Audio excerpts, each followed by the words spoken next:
Chapter 3 theory of production and cost. तो इसमें 2 units है चैप्टर 3 में। यूनिट 1 में हमें पढ़ना है प्रोडक्शन और यूनिट 2 में हमें क्या पढ़ना है, कॉस्ट। ओके,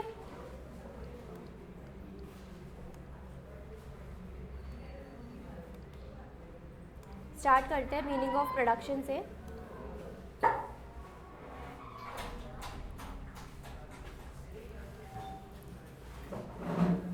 आप तो 18 मिनट्स लेट हो।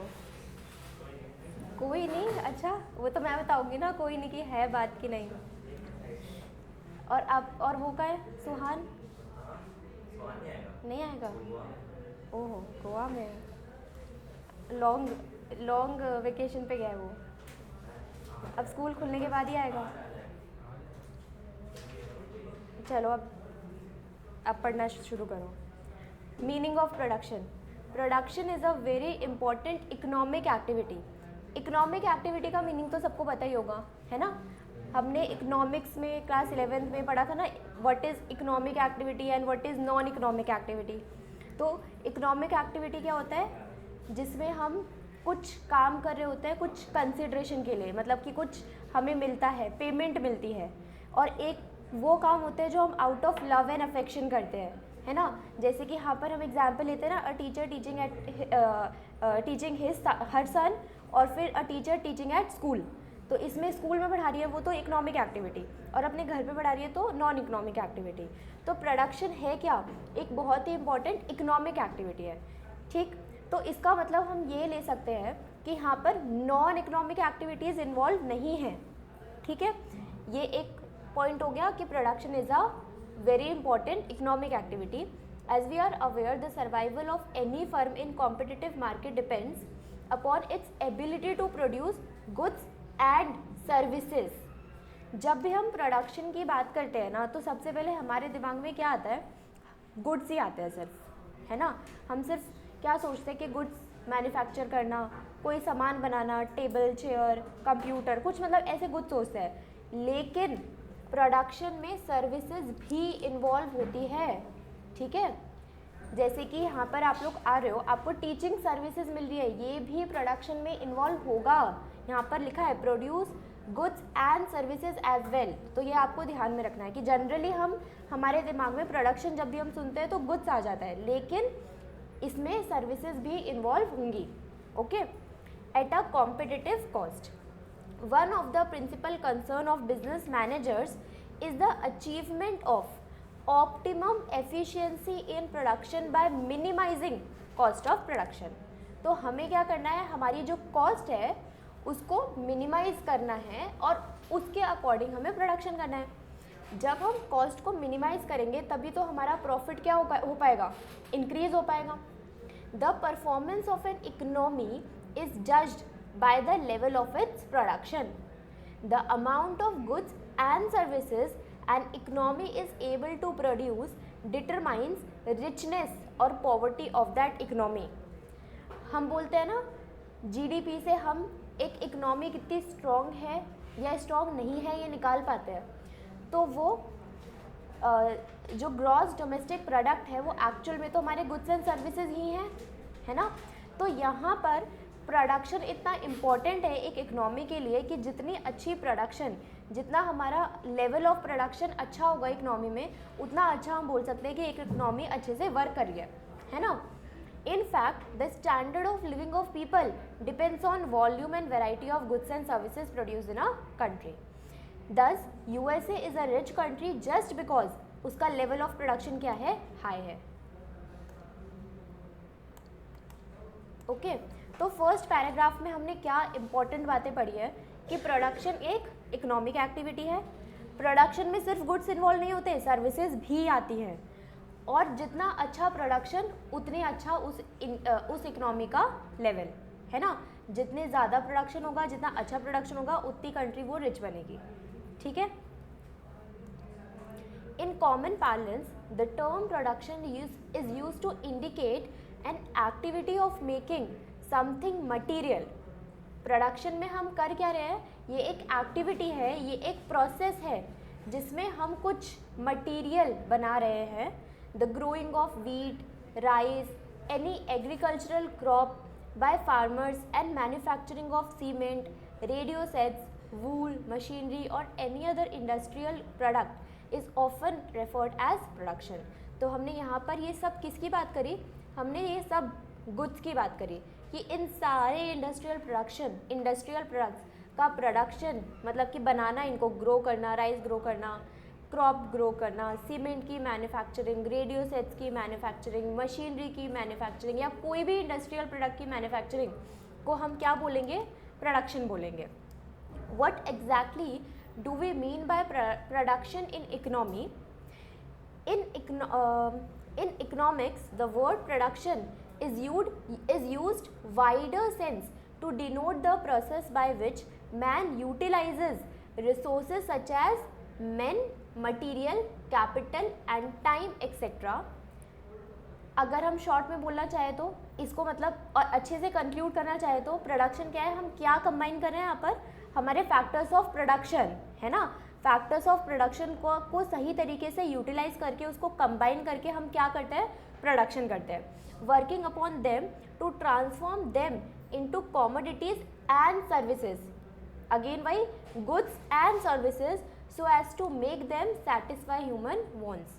In other words, production is an economic activity which converts input into output, which are capable of satisfying human wants. Whether it is making of material goods or providing a service, it includes production provided it satisfies the wants of some people. Therefore, in economics, activities such as making of cloth by an industrial worker, the services of a retailer who deliver it to the consumers, the work of doctors, lawyers, teachers, actors, dancers, etc. are production. समझ गए? तो यहाँ पर सिर्फ वो industrial goods को बनाना, उन चीज़ों का प्रोडक्शन करना, रेडियो सेट्स, वूल, मशीनरी ये सब बनाना ही नहीं, यहाँ पर और क्या क्या इन्वॉल्व हो जाता है, डॉक्टर्स का काम, डॉक्टर सर्विसेज देते हैं, टीचर सर्विसेज देते हैं, लॉयर सर्विसेज देते हैं, डांसर सर्विसेज देते हैं, इन सब के वर्क को भी इंक्लूड किया जाता है प्रोडक्शन में. तो हमें इकोनॉमिक्स में जो प्रोडक्शन वर्ड का मीनिंग है ना, वो एक वाइडर सेंस में यूज़ करना है. ठीक है, जनरली हम ये सोच लेते थे, क्या सोच लेते थे कि प्रोडक्शन मीन्स ओनली गुड्स, लेकिन अब आपको पता लग गया है कि प्रोडक्शन इकोनॉमिक्स में वाइडर सेंस डिनोट करता है. इसका मतलब होता है goods as well as services, और वो goods as well as services हम बना कैसे रहे, फैक्टर्स ऑफ प्रोडक्शन को कंबाइन करके, man, material, capital, labour, entrepreneur, इन सबको कॉम्बिनेशन होकर के क्या बनता है, एक क्या होता है, प्रोडक्शन हो पाता है. और एक इकोनॉमी में जितना अच्छा प्रोडक्शन होता है उतनी अच्छी वो इकोनॉमी ग्रो करती है. ओके, अब आगे आ जाओ ना, अब दिख नहीं रहे मेरे को.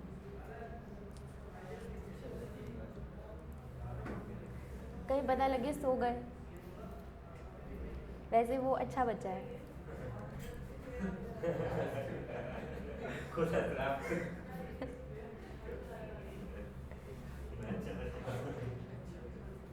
आगे, according to James Bates and J.R. Parkinson, production is the organized activity of transforming resources into finished goods. क्या है प्रोडक्शन? एक ऑर्गेनाइज्ड एक्टिविटी है, एक इकोनॉमिक एक्टिविटी है, जहाँ पर हम रिसोर्सेज को ट्रांसफॉर्म करते हैं किसमें, फिनिश्ड प्रोडक्ट्स में, in the form of goods and services, and the objective of production is to satisfy the demand of transform resources. तो इन शॉर्ट हमारा प्रोडक्शन क्या है, एक ऑर्गेनाइज्ड एक्टिविटी है जहाँ पर हम इनपुट को आउटपुट में कन्वर्ट करते हैं, जहाँ पर हम रिसोर्सेज को फिनिश प्रोडक्ट्स में कन्वर्ट करते हैं in the form of goods and services. और वो हम कर क्यों रहे होते हैं, to satisfy human wants. Clear what is production अच्छे से?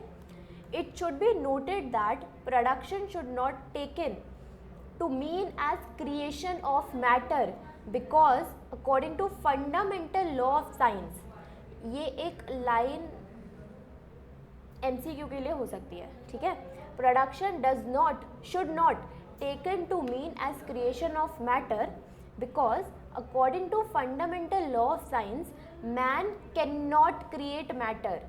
What a man can do is to only create or add utility to things that already exist in nature. जैसे कि सपोज हमें एक वुड की चेयर बनानी है, ठीक है, हम प्रोडक्शन में क्या करेंगे, उस इनपुट को आउटपुट में कन्वर्ट करेंगे, ठीक है। तो ऑलरेडी हमारे नेचर में वुड तो है ना, हमें उस वुड में क्या कर रहे हैं, हम एक यूटिलिटी ऐड ऑन कर रहे हैं। वुड में हमने यूटिलिटी ऐड ऑन करी, हमने उसे क्रिएट करा और उसे किस चीज़ की फॉर्म दी, एक चेयर की फॉर्म दी। तो इसका मतलब क्या है, हम वुड क्या है, ऐसी चीज़ है जो ऑलरेडी एग्जिस्ट इन नेचर है, हम बस उसमें यूटिलिटी क्रिएट करके हम उसको प्रोडक्शन कर रहे हैं टू सेटिस्फाई ह्यूमन वांट्स, ठीक है। तो यहाँ पर क्या लिखा है कि production should not taken to mean creation of matter. Production वो चीज़ें नहीं बनाता जो ऑलरेडी एग्जिस्ट करती है नेचर में, हम बस उन चीज़ों का यूटिलाइजेशन करते हैं एज इनपुट और उसको एक सही फॉर्म में लेकर के आते हैं, ठीक है। याद रखोगे कि what man do, man creates or add utility that to that things which already exist in nature. We should not take it to mean as creation of matter. Production can also be defined as creation or addition of utility. तो production को हम और किस तरीके से define कर सकते हैं, हम इस तरीके से भी डिफाइन कर सकते हैं कि production is creation and addition of utility. समझ गए। तो हमने पहली डेफिनेशन प्रोडक्शन की क्या पढ़ी कि प्रोडक्शन एक इकोनॉमिक एक्टिविटी होती है जहाँ पर हम इनपुट को आउटपुट में कन्वर्ट कर रहे होते हैं in the form of goods and services to satisfy human wants. हमने एक और डेफिनेशन पढ़ ली कि production can also be defined as creation and addition of utilities. For example, when a carpenter produces table, वही same example, he does not create the matter of which wood is composed of, ठीक है। Wood को नहीं वो बना रहा है, he only transform that wood into the table. Clear, समझ में आया। By doing so he adds utility to wood which do not have utility before. मतलब उस वुड में सिर्फ एक लकड़ी पड़ी हुई थी, उसमें तो कुछ यूटिलिटी नहीं थी ना, हमने उस वुड में क्या यूटिलिटी ऐड करी और उसे टेबल में कन्वर्ट किया। Production of various processes to add utility to natural resources for gaining greater satisfaction from them by. तो प्रोडक्शन क्या है, वो प्रोसेस है जिसमें हम उस वाले चीज़ में, उस ऑलरेडी एग्जिस्टेड नेचर के रिसोर्स में हम क्या कर रहे हैं, नेचुरल रिसोर्स में यूटिलिटी ऐड ऑन कर रहे हैं, ठीक है। Changing the form of natural resources, तो पहला हम क्या कर रहे हैं, by changing the form of natural resources. Most manufacturing process consist of use of physical inputs such as raw material and transforming them into physical products possessing utility. Example, changing the form of log of wood into table or changing the form of iron into a machine. This may be called conferring utility of form. तो ये क्या हो गई हमारी form utility, ठीक है ना, जिसमें हम क्या कर रहे हैं, इसमें हम फर्स्ट पॉइंट में क्या लिखा है, हाँ, नेचुरल रिसोर्सेज को एक ऐसे फिनिश गुड में कन्वर्ट कर रहे हैं जो हमारे यूज़ में आएगा, ह्यूमन वांट्स को सेटिस्फाई करेगा। तो हम यहाँ पर हम कर क्या रहे हैं, एक्चुअल में हम फॉर्म को कन्वर्ट कर रहे हैं, है ना, हम एक चीज़ को दूसरी चीज़ में कन्वर्ट कर रहे हैं। तो हम क्या कर रहे हैं, फॉर्म को कन्वर्ट कर रहे हैं, इसलिए यहाँ पर लिखा है this may be called as conferring utility of form. तो यूटिलिटी ऑफ फॉर्म यूटिलिटी हम इस चीज़ को बोल सकते हैं जब हम नेचुरल रिसोर्सेज को कन्वर्ट कर रहे हैं किसमें, एक फिनिश गुड में, एक यूजफुल फिनिश्ड गुड में जो ह्यूमन वांट्स को सेटिस्फाई करने के लिए यूटिलाइज किया जाएगा। Clear. Second point, changing the place of resources from place they are little or no use to another place where they are of greater use. ये होती है हमारी प्लेस यूटिलिटी। पहली हमने क्या पढ़ी, फॉर्म यूटिलिटी, दूसरी हम पढ़ रहे हैं प्लेस यूटिलिटी। यहाँ पर जैसे कि सपोज कश्मीर में एप्पल्स, ठीक है, अब ऐसा तो नहीं होगा वहाँ पर बिल्कुल ही बहुत सारे गार्डन हैं, बहुत सारे एप्पल्स उग रहे हैं, तो ऐसा तो नहीं होगा ना जितना वो एप्पल्स प्रोड्यूस, खून आ रहा है क्या क्या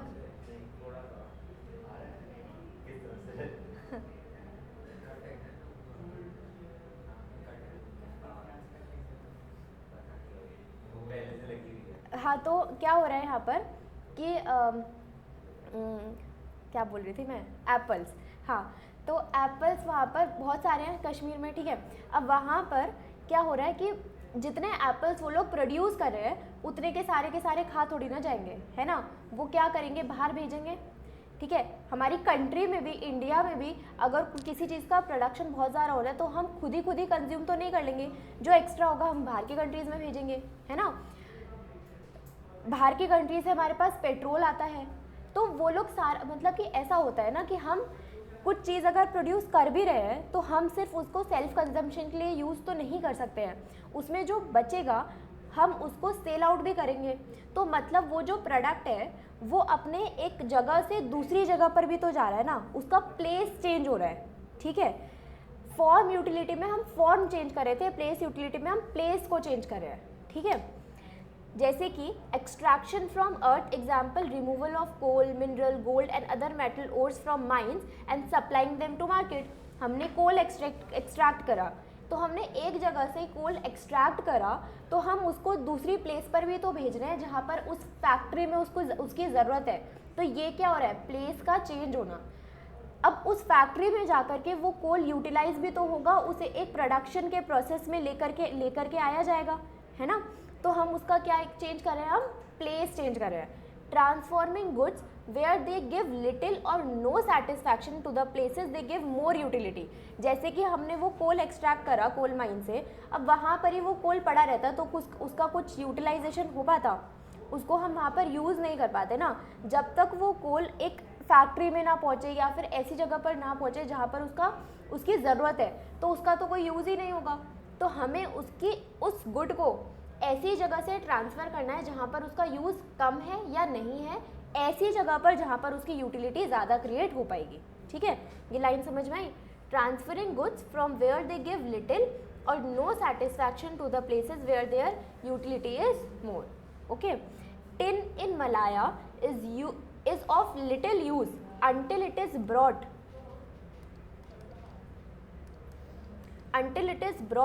to industrialized center। तो टिन जहाँ पर बन रहा है, जहाँ पर एक्स्ट्रा टिन है, वहाँ पर उसे रखने का कोई फ़ायदा नहीं है जब तक वो इंडस्ट्रियलाइज सेंटर्स में ना लाया जाए, where necessary machines and technologies are available to produce metal boxes for packing. Another example is apple in Kashmir orchards have little utility to farmer, but when apples are transported to markets where the human settlements are thick and crowded like city centers, they afford more satisfaction to greater number of people, ठीक।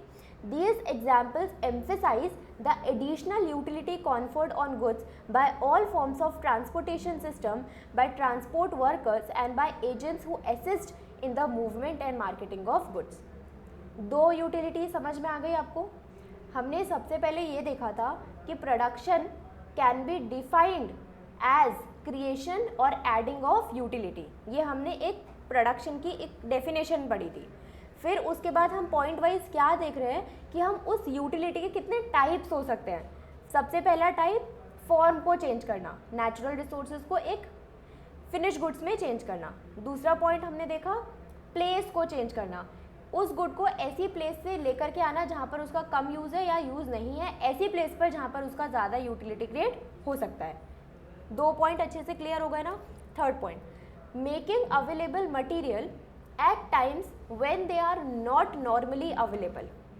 Example, harvested food grains are stored for use till next harvest.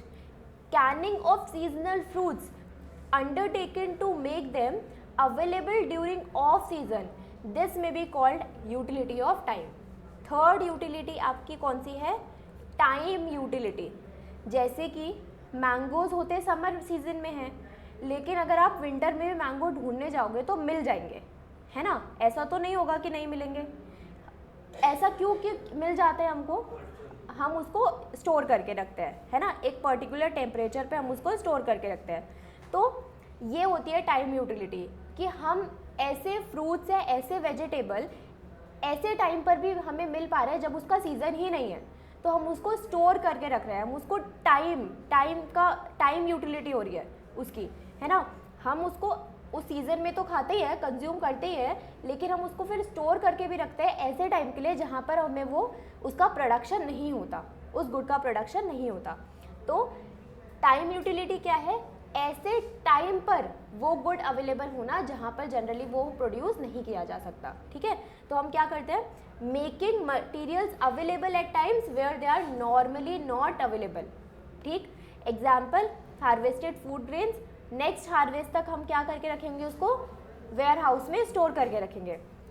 Seasonal fruits को Canning करके, seasonal fruits को where houses में रख करके हम उसको off season के लिए भी अवेलेबल करवा सकते हैं। तो इसको हम क्या बोलते हैं, utility of time. Third utility भी हो गई। आगे number 4, making use of personal skills in the form of services. यहाँ पर हम सर्विसेज की बात करते हैं, जैसे कि ट्रांसपोर्टेशन वर्कर्स जो काम कर रहे हैं, ऑर्गेनाइजर्स जो काम कर रहे हैं, मर्चेंट्स जो काम कर रहे हैं, ठीक है। फोर्थ, ऐसी कोई यूटिलिटी का फॉर्म नहीं है, ये बस सर्विसेज देना है, फॉर्म ऑफ सर्विस है, ठीक है, सर्विसेज देना है, ठीक है। तो मेन हमारी यूटिलिटी कितने तरीके की हो गई है, एक हमने ये पढ़ा फॉर्म यूटिलिटी, फिर प्लेस यूटिलिटी और time utility. The fundamental purpose of all these activities is the same, namely to create utility in some manner. Thus, production is nothing but creation of utility in the form of goods and services. Repeat लिखा है, समझ में आ गई line? आगे, for example, in the production of woolen suit, utility is created in some form और the other. तो हम woollen suit अगर हम प्रोड्यूस कर रहे हैं तो यूटिलिटी क्रिएट हो रही है, वूल से हम एक सूट क्रिएट कर रहे हैं, ठीक है। Firstly, wool is change into a woollen cloth at spinning and weaving mill. तो हमने क्या करा, वूल को सबसे पहले एक वुलन क्लॉथ्स में कन्वर्ट करा। यहाँ पर हम क्या कर रहे हैं, यहाँ पर हम क्या देख पा रहे हैं, ये है फॉर्म यूटिलिटी, क्योंकि हम वूल को उस फॉर्म से एक वूल क्लॉथ में कन्वर्ट कर रहे हैं, फॉर्म यूटिलिटी हो गई ना यहाँ पर। Then it is taken to a place, where it is sold। तो हम उसको उस प्लेस पर लेकर के जा रहे हैं जहाँ पर वो बिक सके। तो यहाँ पर प्लेस चेंज हो गई, तो ये कैसी यूटिलिटी हो गई, place utility. Since woolen clothes are all used in winter, it will be retained until the time, जब विंटर्स आएगी तब तक। तो ये क्या हो गई, टाइम यूटिलिटी, ठीक है। तो मतलब तीनों तरीके की यूटिलिटी हमें सिर्फ एक एग्जाम्पल में भी देखने को मिल सकती है। आगे, in the whole process the service, और इन सब प्रोसेस में हमने सर्विसेज यूज़ करी, अलग अलग लोगों की ट्रांसपोर्टेशन सर्विसेज यूज़ करी, वर्कर्स, एजेंट्स, इन सब लोगों को यूटिलाइजेशन करा। तो ये क्या हो गया हमारा फोर्थ पॉइंट, जहाँ पर हम पर्सनल स्किल्स की सर्विसेज को क्या कर रहे हैं, यूटिलाइज कर रहे हैं। इन तीनों फॉर्म को करने के लिए, चेंज करने के लिए, मतलब फॉर्म यूटिलिटी के लिए, टाइम यूटिलिटी के लिए, प्लेस यूटिलिटी के लिए हम जिनकी सर्विसेज यूज़ कर रहे हैं वो भी यहाँ पर आ गया। In the whole process the service of various group of people are utilize to contribute to enhancement of utility. अगर ट्रांसपोर्टर्स नहीं होंगे, अगर शॉपकीपर्स ही नहीं होंगे, तो फिर हम ये तीनों यूटिलिटी किस काम की है ना। Thus, the entire process of production is nothing but creation of form utility, place utility, time utility and personal utility। personal utility यही है जहाँ पर हम skills का utilization कर रहे हैं, ठीक है। तो इसको लिख ही लेते हैं, personal utility।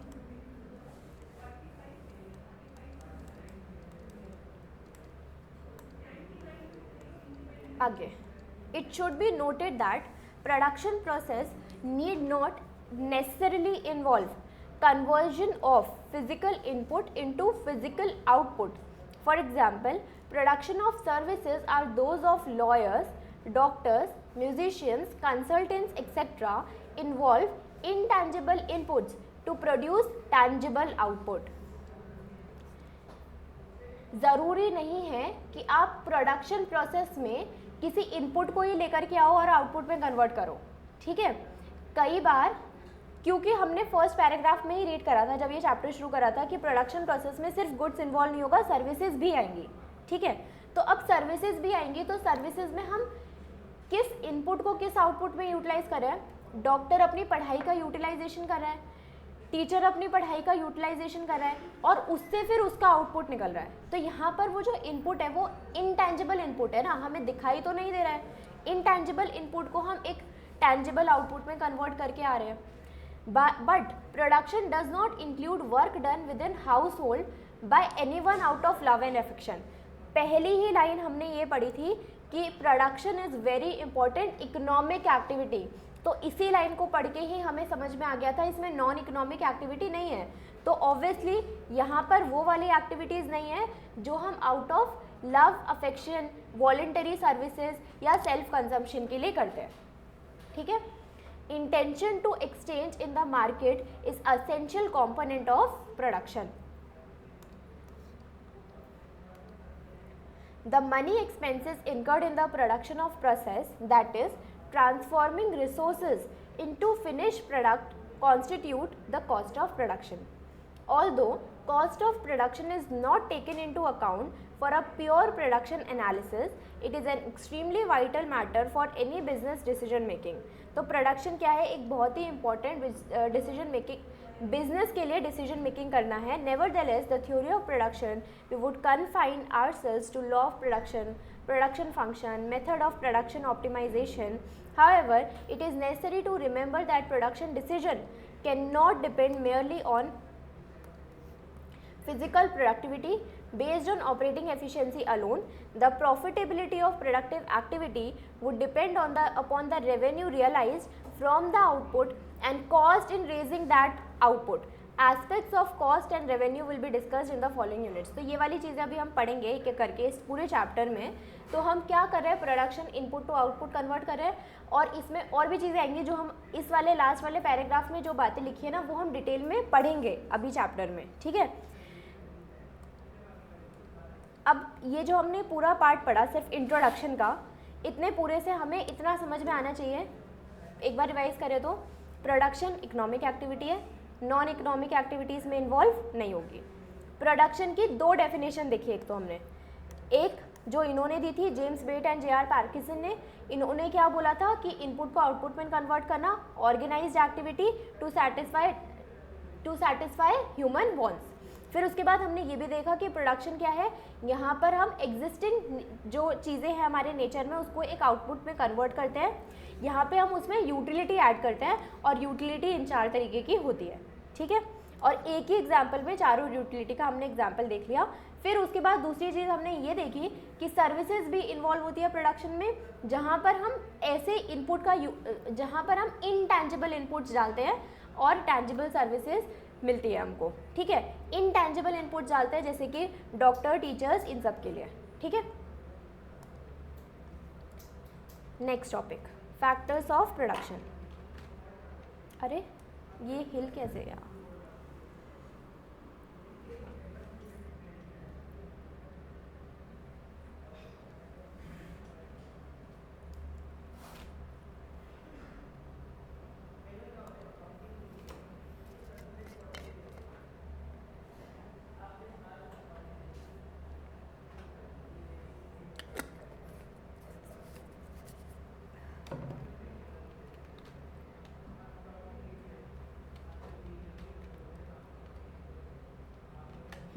Next, factors of production.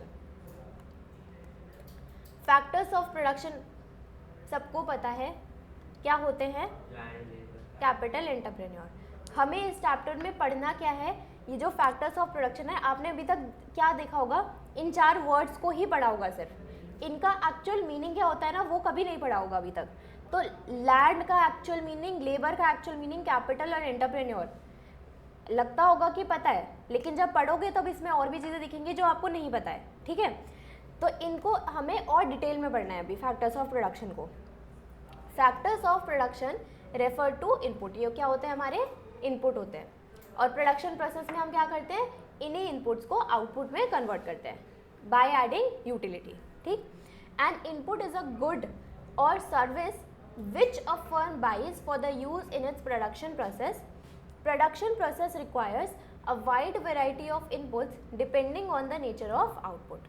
तो production process में क्या करते हैं हम, input का utilization करते हैं to produce output. The process of production in modern economy is very complex.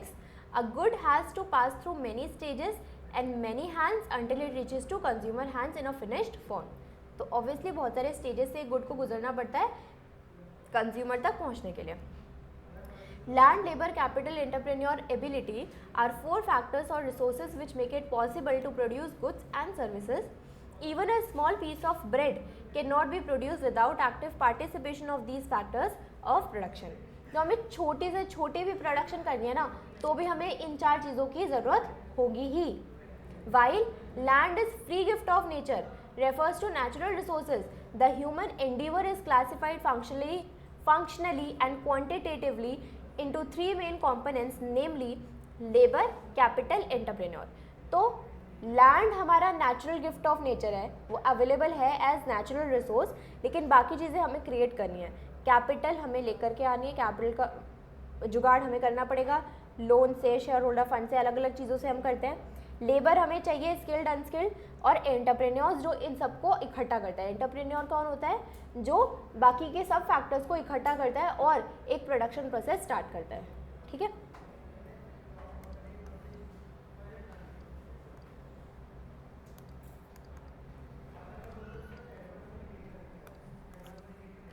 सबसे पहले land. The term land is used in special sense in economics. इसका मतलब सिर्फ और सिर्फ सॉइल या अर्थ सरफेस नहीं है, जो हमारे ध्यान में सबसे पहले आता है लैंड सुनते ही. यही तो सोचते हैं लैंड मतलब ये लैंड, यही तो सोचते हैं. लेकिन अब इसमें क्या क्या इन्वॉल्व होता है वो देखेंगे. और earth surface alone but refers to all free gifts of nature which include, besides land in common parlance, natural resources, fertility of soil, water, air, light, heat, natural vegetation etc. ये सब कुछ हमारे land वाले factor of production में आता है. समझ रहे हो आप? लैंड का मतलब क्या समझते थे अब तक? कॉमन लैंग्वेज में हम क्या सोचते हैं? लैंड मीन्स ज़मीन, सॉइल. ठीक है. But in economic sense land का मीनिंग जो हम फैक्टर ऑफ प्रोडक्शन में लेकर के चलते हैं, लैंड का करेक्ट मीनिंग क्या है? वो सारे नेचुरल रिसोर्सेज, ठीक है, जो हम यूटिलाइज कर सकते हैं फॉर अ प्रोडक्शन प्रोसेस. तो सारे नेचुरल रिसोर्सेज में सिर्फ लैंड, सिर्फ सॉइल, ज़मीन नहीं आएगी. यहाँ पर वाटर भी इंक्लूड होगा, एयर, लाइट, नेचुरल वेजिटेशन, ये सब कुछ हमारा किस में इंक्लूड हो जाएगा? लैंड में इंक्लूड हो जाएगा. क्लियर हो गया? आगे. It becomes difficult at times to state precisely as to what part of a given factor is due solely to gift of nature and what part belongs to human efforts made on it in the past. Therefore, as a theoretical concept, we may list following characteristics which would qualify the given factor to be called as land. तो ये हमारे पास कुछ characteristics लिखी है land की. सबसे पहले ये इम्पॉर्टेंट था कि लैंड का मतलब it does not only mean soil or earth surface, it means all free gift of nature. और फिर हमें क्या देखनी है? कुछ कैरेक्टरिस्टिक्स देखनी है लैंड की. ठीक. फर्स्ट कैरेक्टरिस्टिक्स क्या है? Land is free gift of nature. No human effort is required for making land available for production. It has no supply price in the sense no payment has been made to mother nature for obtaining land. हम nature को कोई पैसा नहीं दे रहे हैं, ठीक है, ये ध्यान में रखना है. लेकिन हम लैंड बाय करते हैं, ठीक है, हम नेचर को उसके लिए कोई पैसा नहीं दे रहे हैं. हम ये जो बात है ना, ये हम माइक्रो के लेवल पे नहीं सोच रहे हैं, हम ये मैक्रो लेवल पे सोच रहे हैं. मतलब हम ये नहीं सोच रहे कि मैंने इनसे लैंड परचेज़ किया, ऐसे नहीं सोच रहे हैं. हम एज अ पूरा मतलब पूरी इकोनॉमी को एज अ होल लेकर के चल रहे हैं, और हम ये सोच रहे हैं कि हमारे पास लैंड नेचुरली अवेलेबल है. समझ रहे हो? हम इंडिविजुअल वाइज सोचेंगे तो फिर ये फ्री अवेलेबल थोड़ी होगा लैंड. हम तो बाय करेंगे ना, लैंड को खरीदेंगे.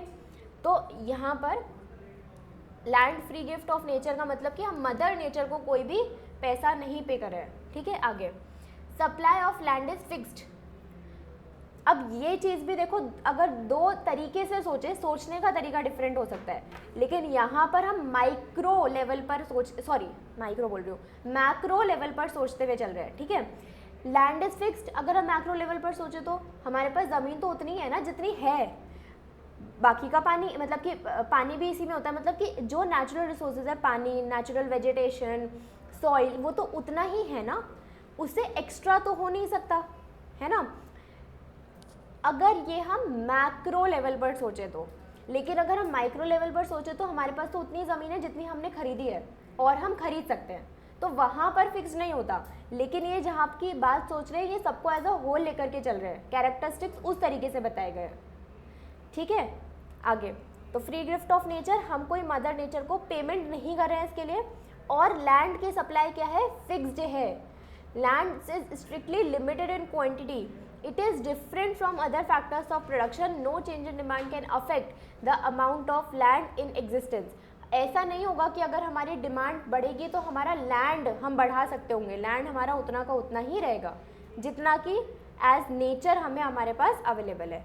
Okay, in other words the total supply of land is perfectly in elastic. पढ़ा था डिमांड में हमने, what is perfectly in elastic from the point of view of the economy. However it is relatively elastic from the point of view of firm. यहाँ पर लिख भी दिया इन्होंने कि अगर हम सिर्फ एक फर्म के पॉइंट ऑफ व्यू से सोचें तो लैंड क्या है, लैंड क्या है, इलास्टिक है. हम चेंज कर सकते हैं, फिक्स्ड नहीं है, है ना. अगर मैं सिर्फ मेरे लिए सोचूं तो मेरे लिए तो उतना लैंड है मेरे पास जितना मैं बाय कर सकती हूँ, है ना. लेकिन क्या वो फिक्स्ड है? अगर मैं और बाय करना चाहूँगी तो कर सकती हूँ, फिक्स तो नहीं है. लेकिन अगर हम यही बात पूरा इकोनॉमी एज अ होल लेकर के चले तो हमारे पास लैंड अवेलेबिलिटी इज फिक्स्ड. ठीक है, समझ में आया ना. आगे third point, land is permanent and has indestructible powers. Land is permanent in nature and can not be destroyed. According to Ricardo, land has certain original and indestructible powers. This property land can not be destroyed. हम destroy नहीं कर सकते हैं land को. ठीक है, हम पानी को डिस्ट्रॉय नहीं कर सकते हैं. Land is passive factor. Land is not an active factor unless human effort is exercised on land. It does not produce anything on its own. समझ में आया. तो लैंड क्या है, पैसिव फैक्टर है. ये लैंड पड़ा हुआ है तो लैंड पड़ा हुआ है बस. अब इसका यूटिलाइजेशन तो तभी होगा ना जब उस पर ह्यूमन एफर्ट्स किए जाएंगे, है ना. हम उस पर एग्रीकल्चर करेंगे लैंड पर तभी तो उसका एक प्रॉपर यूटिलाइजेशन होगा, नहीं तो ऐसे ऐसे पड़ा रहेगा. ठीक है, तो लैंड क्या है, पैसिव फैक्टर है क्योंकि उसका यूटिलाइजेशन तब हो सकता है जब उस पर ह्यूमन एफर्ट्स किए जाए. ठीक. Land is immobile in the geographical sense. Land can not be shifted physically from another place. हम उसको शिफ्ट नहीं कर सकते. जैसे लेबर को हम क्या कर सकते हैं, हम शिफ्ट कर सकते हैं, उसकी प्लेस हम चेंज कर सकते हैं, लेकिन लैंड को हम एक जगह से दूसरी जगह पर शिफ्ट नहीं कर सकते. The natural factors typically to have given place can not be shifted to other places. Land has multiple uses. हम एग्रीकल्चरल के लिए भी यूज़ कर सकते हैं, हम इंडस्ट्रियल फैक्ट्रीज़ के लिए भी यूज़ कर सकते हैं, हम अलग अलग हॉस्पिटल बनाने के लिए हम अलग अलग तरीके से हम लैंड को यूज़ कर सकते हैं. And can be use for varied purposes though its suitability in all uses is not same. Land is heterogeneous. No two pieces of lands are alike. They differ in fertility and situation. Heterogeneous का मतलब क्या है कि ज़रूरी नहीं है कि दो लैंड एक जैसे ही हों, है ना. हो सकता है किसी की फर्टिलिटी ज़्यादा हो सकता है किसी की फर्टिलिटी कम हो. किसी पर फैक्ट्री बनाना ज़्यादा अच्छा है तो किसी पर एग्रीकल्चर करना ज़्यादा अच्छा है ना.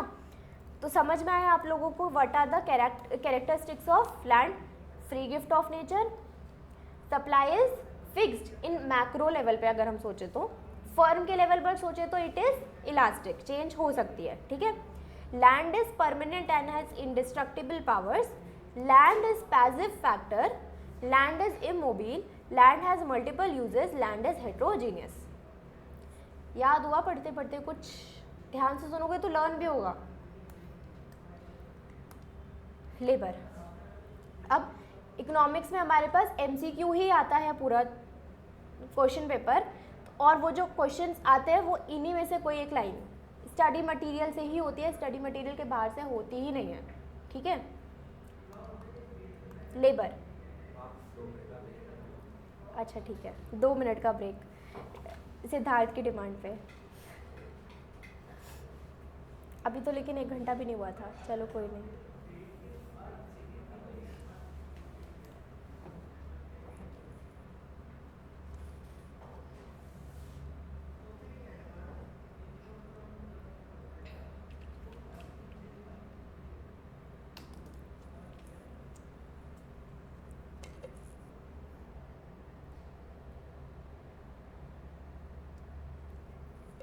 आज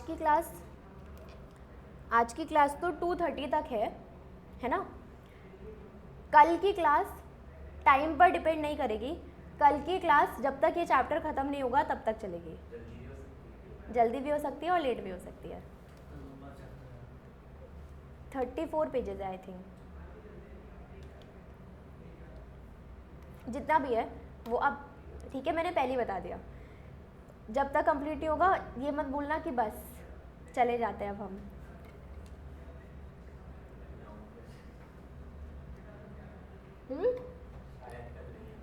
आना पड़ेगा, ठीक है। मैं मैम को बोलूँगी कि सिद्धार्थ की मम्मी से पूछ लेना एक बार। अच्छा ठीक है, हैप्पी बर्थडे टू आंटी जी।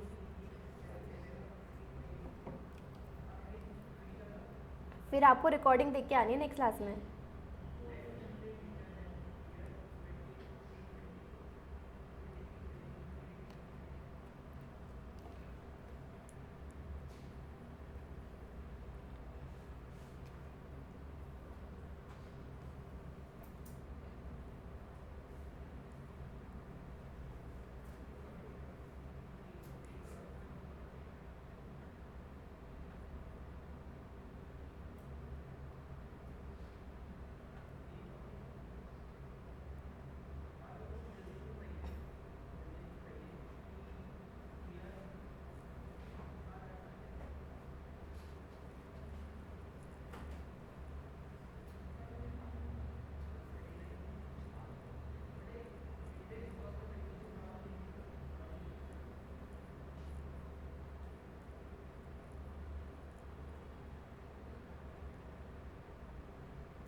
आप लोगों की CUT की क्लासेस भी चलती है?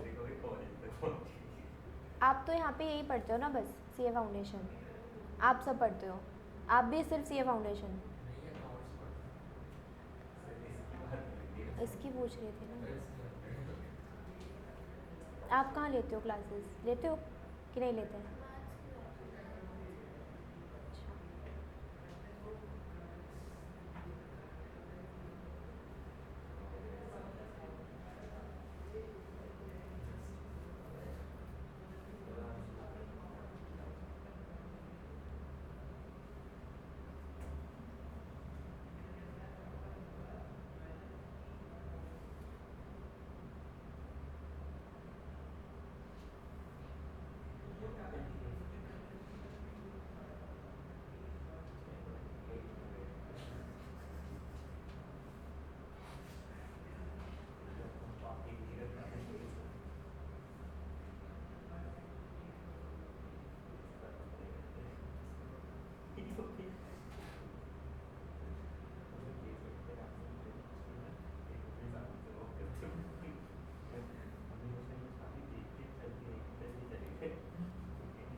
चलो स्टार्ट करें।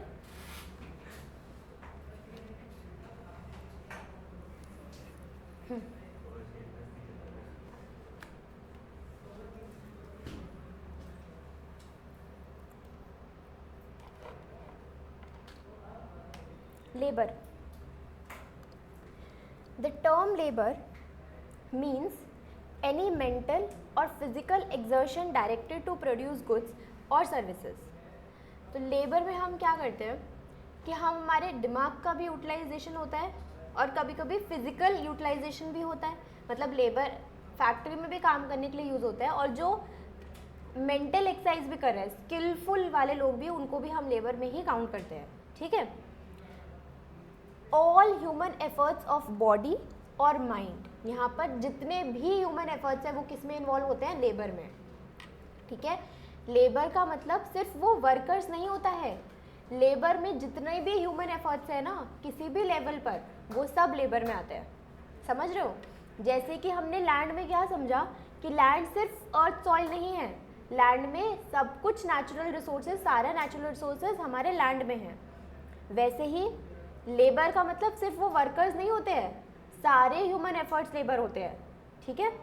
Undergone partly or wholly with a view of secure as income apart from the pleasure derived directly from the work is termed as labor. In other words, it refers to various types of human efforts which require to use of physical exertion, skill or intellect. तो हम किसी भी तरीके से human effort को utilise करें, या तो उसके स्किल्स को यूटिलाइज करें, उसके फिजिकल मतलब उसके बॉडी को यूटिलाइज करें, या उसके इंटेलेक्चुअल पावर्स को यूटिलाइज करें, हम किसी भी तरीके से ह्यूमन एफर्ट को यूटिलाइज करें, वो हमारे किस में आ जाएगा, लेबर में आ जाएगा। It is however difficult to say that in any human effort all the three are not required. The proportion of each might vary, मतलब कि इन तीनों का प्रोपोर्शन वेरी कर सकता है। ऐसा नहीं है कि हम एक ही इंसान से ये तीनों चीज़ें ले रहे हैं, किसी से हम फिजिकल वाला काम करवा सकते हैं कि ये सामान उठा करके यहाँ रखो, किसी से हम सिर्फ मेंटल वर्क करवा सकते हैं, इंजीनियरिंग की स्किल्स बहुत अच्छी है, कोई टीचर बैठ करके पढ़ा रहा है तो उसकी स्किल्स और इंटेलेक्चुअल पावर्स का यूटिलाइजेशन हम करते हैं। तो यहाँ पर ऐसा नहीं है कि हम एक ह्यूमन एफर्ट्स हम तीनों चीज़ें एक से ही लेते हैं, उसका प्रोपोर्शन क्या होता है, वेरी करता है, ठीक है। आगे, labour to have an economic significance must be one which is done with the motive of some economic reward. तो वो काम क्यों करते हैं labour, for some economic reward, बदले में कुछ लेते भी हैं, है ना, अपनी पेमेंट लेते हैं। लैंड में क्या था, फ्री गिफ्ट ऑफ नेचर होता है, लेकिन लेबर इज नॉट फ्री, वो क्यों काम करते हैं, कुछ बदले में रिवॉर्ड लेने के लिए ही काम करते हैं। Another done out of love and affection although very useful in increasing human wellbeing is not labour in economic sense of term. कोई टीचर घर पे बैठ करके अपने ही बेटे को पढ़ा रही है, वो चीज़ ह्यूमन वैल्यू में तो इंक्रीज हो रहा है ना, वहाँ पर देखा जाए तो हमारी इकोनॉमी के डेवलपमेंट में कहीं ना कहीं यूटिलाइजेशन हो रहा है उस चीज़ का, लेकिन फिर भी हम उसे इसमें काउंट नहीं करते, लेबर में काउंट नहीं करते, क्योंकि प्रोडक्शन क्या होता है, इकोनॉमिक एक्टिविटी होता है, और सारे नॉन इकोनॉमिक एक्टिविटीज़ को हम इसमें इन्वॉल्व नहीं करते हैं। It implies that any work for the sake of pleasure or love does not represent labour.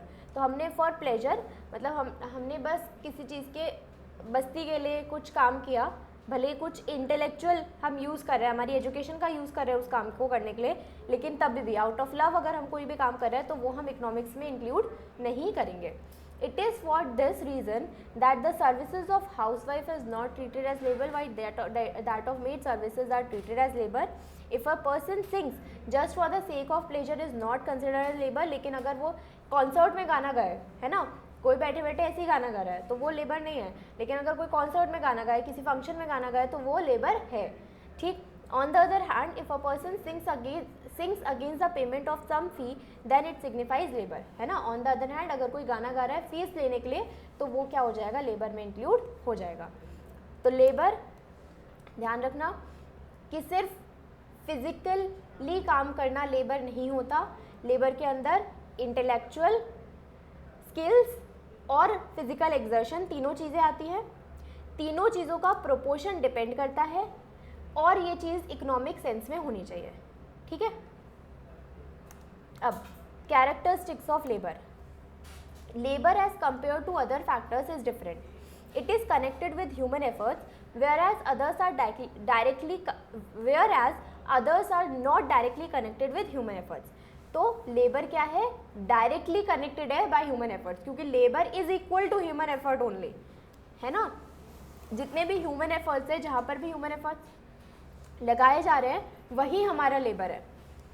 आगे, as a result there are certain human and psychological considerations which may come up unlike in case of other factors. Therefore leisure, fair treatment, favorable work environment are essentials of laborers. अब यहाँ पर जो लोग काम कर रहे हैं ना, उनके लिए एक फेवरेबल एनवायरनमेंट क्रिएट करना, लेजर, एक फेयर ट्रीटमेंट होना, ये सब बहुत इंपॉर्टेंट है। जैसे कि इस पॉइंट का क्या मतलब है ना, कि जैसे कि हमारे पास एक कंपनी में लोग काम कर रहे हैं, ठीक है। अब उस कंपनी में लोग तभी अच्छे से काम करेंगे ना जब हमारा वर्क एनवायरनमेंट पॉजिटिव होगा, वहाँ पर लड़ाई झगड़े नहीं होंगे, उनके लेजर का भी ध्यान रखा जाएगा। वो होता है ना, फन फ्राइडे एक्टिविटीज़ कराई जाती है, तो उनका भी ध्यान रखा जाएगा, फेयर ट्रीटमेंट दिया जाएगा, उसको फेयर अमाउंट ऑफ सैलरी मिलेगी, तभी तो एक लेबर, एक ह्यूमन वहाँ ज़्यादा अच्छे से काम करेगा और अपने एफर्ट्स ज़्यादा अच्छे से लगाएगा। तो ह्यूमन एफर्ट का क्या मतलब है कि सबसे पहली बात, ये बाकी सब फैक्टर से अलग है, और डायरेक्टली ह्यूमन एफर्ट ही क्या होता है, लेबर होता है, ठीक है। और यहाँ पर ज़रूरत होती है हमें किन किन चीज़ों की भी, लेजर मतलब कि वो मतलब कि मस्ती के लिए कुछ काम करना, मतलब कि वो चीज़ भी तो इम्पॉर्टेंट होती है ना। फेयर ट्रीटमेंट होना, फेवरेबल वर्क एनवायरनमेंट, ये भी क्या होता है, एसेंशियल होता है फॉर लेबरर्स। आगे, labour is perishable. Labor is highly perishable in the sense that the day's labor lost cannot be completely recovered by extra work on another day. In other words, a laborer cannot store his labor. एक second,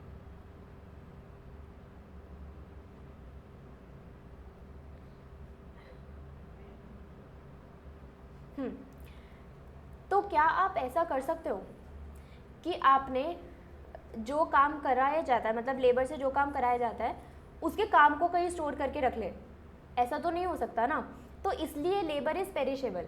हम goods को store करके रख सकते हैं, है ना, लेकिन हम लेबर को स्टोर करके थोड़ी रख सकते हैं। अगर हमने आज का पूरा दिन वेस्ट कर दिया, तो आज का पूरा दिन तो वेस्ट कर दिया ना हमने, कुछ काम ना करके। अगर हम कल काम करेंगे तो कल जो कल करना था वो करेंगे ना, और एक्स्ट्रा काम भी कोई कितना ही कर लेगा, एक अपनी लिमिट तक ही तो कर पाएगा, उससे एक्स्ट्रा तो कोई नहीं कर पाएगा, है ना। तो लेबर क्या होता है, हाईली पेरिशेबल होते हैं in the sense that days labour can not lost, can not be completely recovered. हम कम्प्लीटली रिकवर नहीं कर सकते जो काम हमने नहीं करा। अगर आपने आज पढ़ाई नहीं करी तो नहीं करी, आप कल कितनी एक्स्ट्रा पढ़ाई कर लोगे और अब आज के 24 घंटे भी यूटिलाइज कर लोगे, है ना। इन other words, labourer can not store his labour. Labourer मतलब वो जो वर्कर है, काम करने वाला इंसान जो है, वो अपने लेबर को, मतलब अपने काम को स्टोर करके नहीं रख सकता, ठीक है। इसलिए लेबर इज पेरिशेबल। फिर third point, labour is an active factor. हमने लैंड में क्या पढ़ा था, land is passive factor. Passive factor का मतलब क्या है, हम उसे एक जगह से दूसरी जगह नहीं लेकर के जा सकते। लेबर इज एक्टिव फैक्टर, है ना। अगर लैंड खुद कुछ प्रोड्यूस नहीं कर सकता, ये भी एक मतलब हो सकता है पैसिव फैक्टर। हाँ वही, एक सेकेंड, मैंने ही उल्टा बोल दिया क्या। हाँ, can not produce, does not produce anything on its own, ठीक है। Labour is active factor. Without active participation of labour, land capital may not produce anything, ठीक है ना, करेक्ट बोला आपने। फिर labour is inseparable from labourer, मतलब कि जो इंसान काम कर रहा है उसको और उसके काम को हम अलग अलग नहीं कर सकते। एक इंजीनियर के पास वो जो डिग्री है और जो उसको वो अपना काम करता है, उन दोनों को हम अलग अलग नहीं कर सकते, है ना, वो दोनों साथ में ही रहेंगे, वो इनसेपरेबल है। A labourer is a source of his own labour power. When a labourer sells his service, he has to be physically present where they are delivered. The laborer sells his labor against wages but retains the capacity to work. तो यहाँ पर क्या मतलब है, एक labour का वो जो काम कर रहा है उसके स्किल्स को हम उससे अलग नहीं कर सकते, वो उसके साथ ही चलेगा। Labour power differs from labourer to labourer. हम सबके स्किल्स अलग अलग डिफर करते हैं ना, भले ही दो इंसानों ने सेम डिग्री करी, लेकिन उनके स्किल्स तब भी डिफर करते हैं ना कहीं।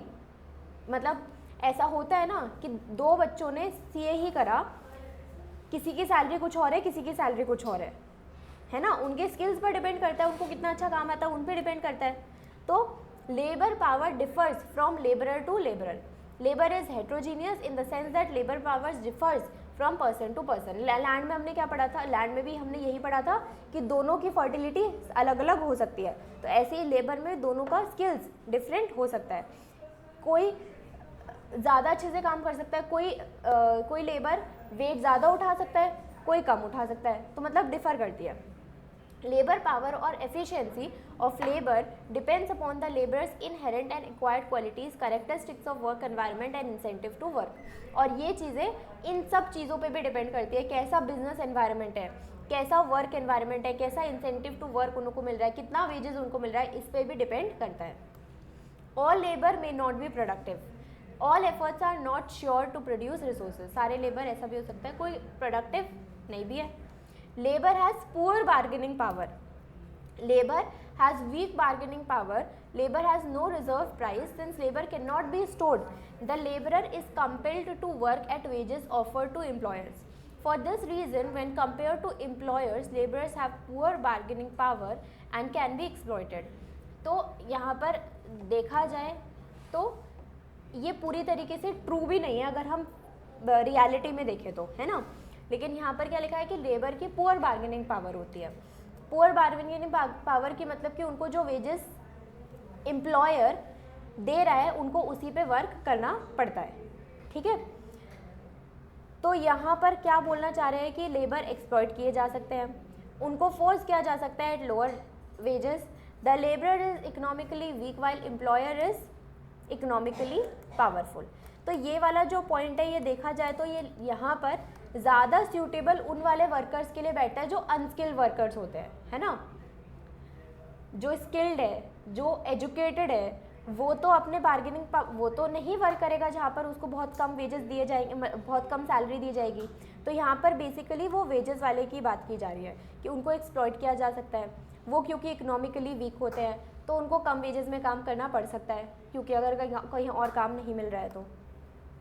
Labour is mobile, labour is a mobile factor. यहाँ पर है वो वाला पॉइंट, क्या, worker can move from one job to another, one place to another. However in reality there are many obstacles in the way of free movement of labor from job to job, from place to place। Labour को हम क्या कर सकते हैं, place to place move करवा सकते हैं। there is no rapid adjustment, there is no rapid adjustment of supply of labor to the demand for it। हम एज अ मैक्रो लेवल पर सोच करके देखें तो क्या हम नंबर ऑफ लेबर को इंक्रीज़ कर सकते हैं जल्दी से? नहीं कर सकते।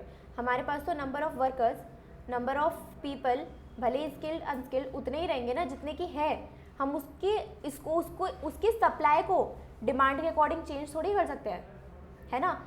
एक स्किल्ड लेबर को बनने में भी कितना टाइम, पहले वो बड़ा होगा, 12th क्लास पढ़ेगा, फिर कॉलेज पढ़ेगा, फिर कोई कोर्स, फिर जा कर के वो स्किल्ड, है ना। फिर भी नहीं, क्या फिर भी नहीं वो नाम सुनने में ऐसा लगता है लेकिन सब लोग लेबर ही है। The total supply of labour can not be increase और डिक्रीज इंस्टेंटली। हम इंक्रीज या डिक्रीज नहीं कर सकते सप्लाई ऑफ लेबर को डिमांड के according. Choice between hours of labour and hours of laser.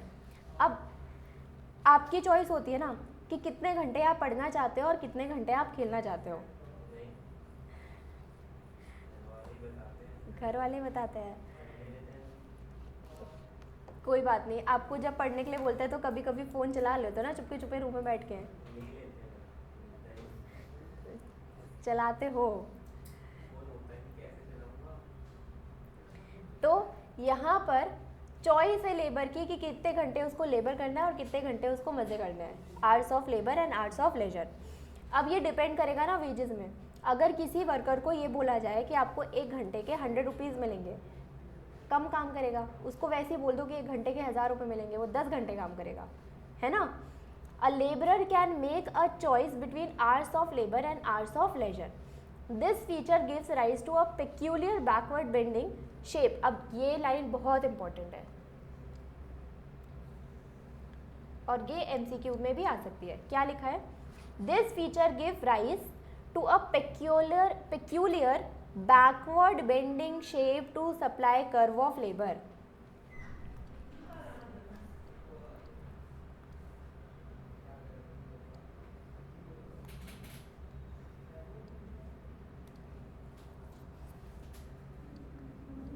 Wages और आवर्स। ठीक है, देखो पहले समझ लो फिर लिख लेना। ठीक है, आप मेरे को ये बताओ, जैसे जैसे वेजेस इंक्रीज होंगे नंबर ऑफ आवर्स इंक्रीज ही करेंगे। मतलब कि जैसे कि मैंने अभी बोला आपको कि अगर किसी को बोला जाए 1 आवर के 100 रुपीज़ और हम इसको इंक्रीज करते जाए, तो हो सकता है ना उसके आवर्स इंक्रीज करते जाएंगे। नंबर ऑफ आवर्स काम करने के लिए इंक्रीज ही करेंगे, डिक्रीज तो करेंगे नहीं। उसको ज़्यादा पैसा मिलेगा तो ज़्यादा काम करेगा। तो स्टार्टिंग में तो ये कर्व ऊपर की तरफ जाएगा ना, लेकिन कोई भी एक इंसान अपनी एक लिमिट तक ही तो काम कर सकता है। उसके एक्स्ट्रा भले ही उसको आप कितने पैसे दोगे वो काम तो नहीं कर पाएगा ना, अपनी लिमिट तक ही तो काम करेगा, है ना।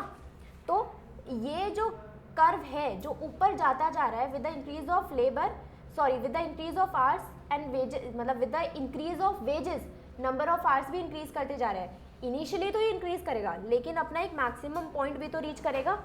और जैसे ही वो मैक्सिमम पॉइंट रीच करेगा, आप भले ही उसको वेजेस कितने भी दो, उसके आवर्स क्या होते जाएंगे, कम होते जाएंगे, है ना। ये हम ऐसे भी सोच सकते हैं कि हमारा एबिलिटी ही इतना है, मतलब हम काम ही इतना कर सकते हैं, उससे ज़्यादा काम नहीं कर सकते। हमारे पास जितनी एनर्जी है उतना ही तो काम कर पाएंगे ना, उससे ज़्यादा काम तो नहीं कर पाएंगे। और इस चीज़ को हम ऐसा भी सोच सकते हैं कि नंबर ऑफ ईयर्स तक हमने इतना काम किया कि एक लिमिट के बाद आप हमें कितना भी पैसा दोगे हमसे काम नहीं होगा, है ना। अकॉर्डिंग टू एज भी सोचा जा सकता है। तो और इसको इस चीज़ से भी सोचा जा सकता है कि काम करते करते हमने इतना पैसा अर्न कर लिया कि अब हमें कितना भी वेज दिया जाए, आवर्स ऑफ वर्क तो इंक्रीज नहीं होंगे। ठीक है, तीनों चीज़ों से हम ये समझ पा रहे हैं कि एक पॉइंट ऑफ टाइम के बाद क्या होता है कि वेजेस भले ही इंक्रीज हो, नंबर ऑफ आवर्स कम होते हैं। ठीक है, तो इसकी वजह से इस कर्व की शेप कैसी हो जाती है, बैकवर्ड बेंडिंग शेप हो गई इसकी वजह से। तो यही यहाँ पर लिखा है कि दिस फीचर, कौन सा feature, choice between hours of work and hours of leisure, this feature give rise to peculiar backward bending shape to the supply curve of labour. तो इसकी कैसी शेप बनती है, बैकवर्ड बेंडिंग शेप बनती है। समझ में आ गई वाली लाइन, हाँ ना, हाँ ठीक है। हाँ, तो अब ये बस ऐसे ही छोटा सा बना लो बस इस लाइन के लिए।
डन। आस्था, अश्लेषा, कार्णिक, आपको लोगों को कोई डाउट तो नहीं है? No ma'am. ओके,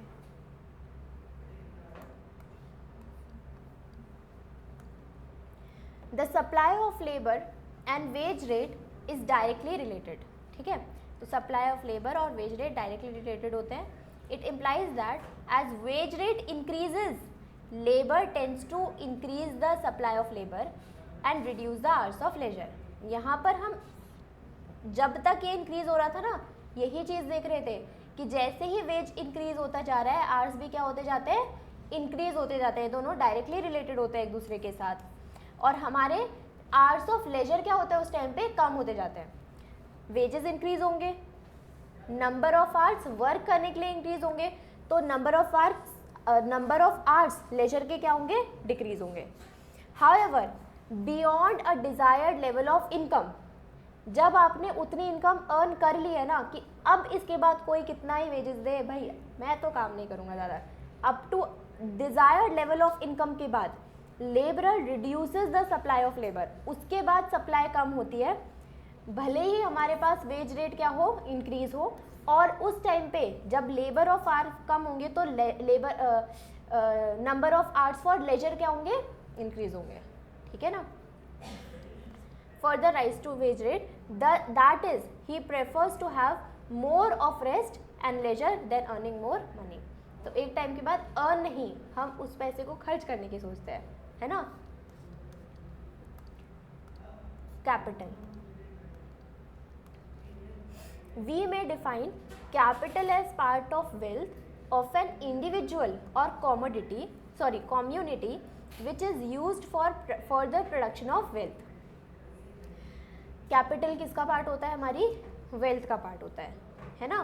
कैपिटल पैसा ऑफ एन इंडिविजुअल और community which is use for further production of wealth, और हम उसे कैपिटल का करेक्ट यूटिलाइजेशन करके हम क्या कर रहे होते हैं, हमारी वेल्थ को और इंक्रीज कर रहे होते हैं, है ना.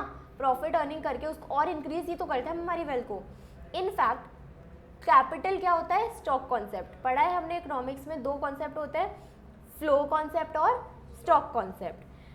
क्या मतलब होता है इसका, फ्लो होता है during a period of time, stock होता है at a point of time.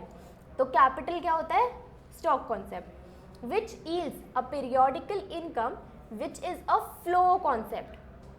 Capital is a stock concept, लेकिन वो जो इनकम है, पीरियोडिकल इनकम है, वो क्या होता है, flow concept. It is necessary to understand that the difference between capital and wealth, whereas wealth refers to all goods and human qualities. wealth क्या होती है, हमारी सारे goods को मिला करके जो पैसा बनता है ना, वो हमारी wealth होती है. इतने का घर है, इतने का गाड़ी है, इतना हमारे पास बैंक बैलेंस है, सब कुछ मिला करके wealth बनता है. ठीक है. which is useful in production and which can passed on for value. और wealth तो ये होता है, और income क्या होती है, जो हम generate करते हैं ईयर बाय ईयर. ठीक है. Only a part of goods and services can be characterized as wealth, because if the resources are lying idle, they will constitute wealth, but not capital. Wealth का जो part idle है वो capital नहीं है. Wealth का जो part हम further production के लिए यूज कर रहे हैं वो हमारा कैपिटल है ना. वेल्थ का जो पार्ट हम कुछ प्रॉफिट जनरेट करने के लिए आगे यूटिलाइज कर रहे हैं वही तो कैपिटल बन रहा है ना. बाकी का वेल्थ है बट कैपिटल नहीं है. Capital has been rightly defined as produced means of production or man made instrument of production. ये दोनों वर्ड्स, ये दोनों चीज़ें याद रखने की है for MCQ. Capital rightly defined as produced means of production एक है हमारा कैपिटल, और man made instrument of production है. In other words, capital refers to all man made goods that are used for further production of wealth. तो हम अपने wealth का जो पार्ट यूटिलाइज करते हैं फॉर फर्दर प्रॉफिट मेकिंग, वो हमारी वेल्थ का पार्ट कैपिटल है, और कैपिटल से हम क्या कर पाते हैं, हमारी वेल्थ को और मल्टीप्लाई कर पाते हैं. ठीक है. This definition distinguishes capital from both land and labor, because both land and labor are not produced factors. They are primary or original factors of production, but capital is not primary or original factor, it is produced factor of production.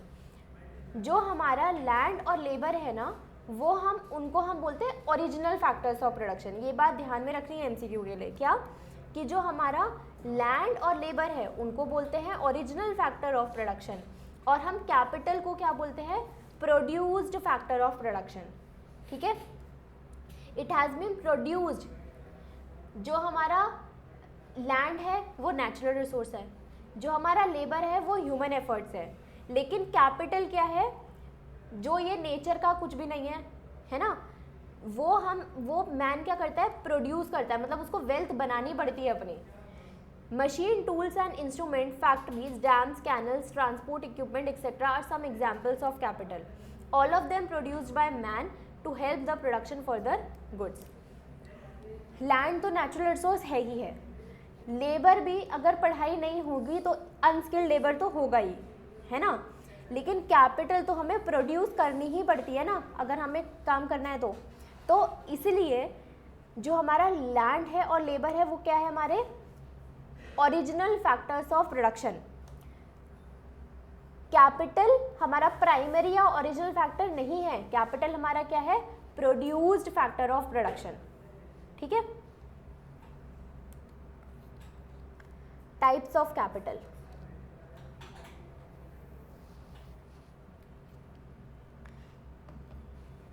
अब ये जो types of capital पढ़ने वाले हैं हम, इसके अंदर ये मत सोचना कि ये वाला पॉइंट इसके अंदर कवर, मतलब ये वाला गुड इसके अंदर कवर हो गया तो किसी और के अंदर कवर नहीं होगा, है ना।